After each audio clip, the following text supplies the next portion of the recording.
उल्हासनगर में नाश्तो हले पियो अंडा पराठा चांहि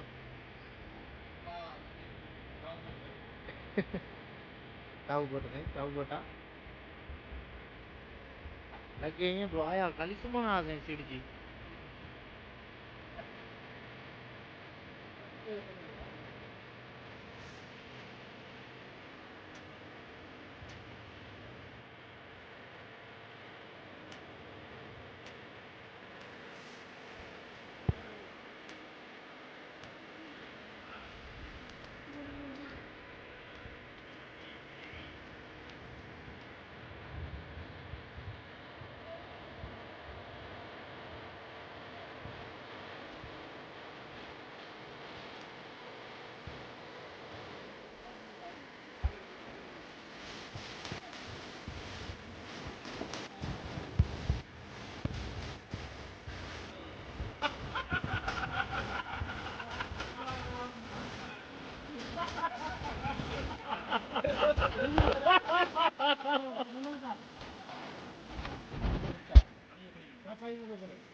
रुकी हल हल सफ़र करे करे करे करे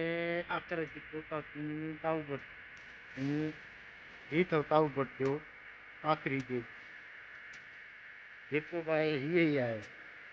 हाणे ॻाल्हि इहा आहे त हीअ ॾिसण लाइ जेकॾहिं हेॾो पंधु कयो अथई त इहो कोई के बि तरक़ी कई काफ़ी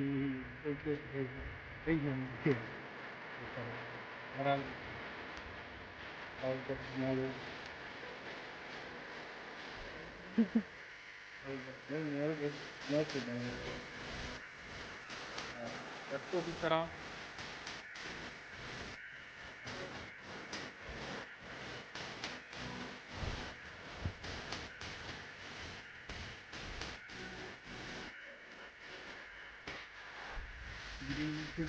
हर जगह ते आहे कोई को भी काफ़ी मंदिर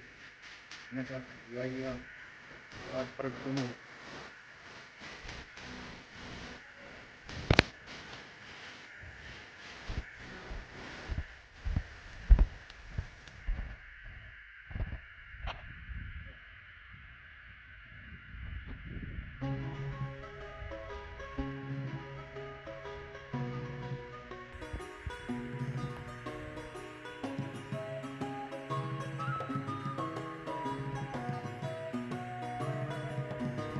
हले पियो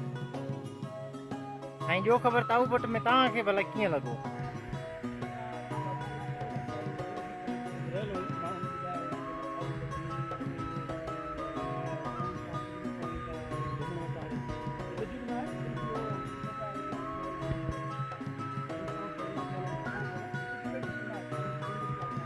अहिड़ी जॻहियूं त पोइ हिते बि काफ़ी हुयूं जेकॾहिं मिसाल बहितरीन शयूं वञो तव्हां शुकराने हलिया वञो या रती गली हलिया वञो अपर नीलम हलिया वञो उन में भली पाणी थी वेंदो पर उपास में न आहे माण्हू हीलो खाए ताऊ बट में ये हो गया वो हो गया कुझु बि न आहे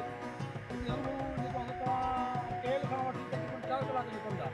4 कलाक तव्हां सफ़र हो जाए 4 कलाक में 4 कलाक सही राति जो कंदा वापसि तव्हांजी बेकार रस्तो बि सही न हो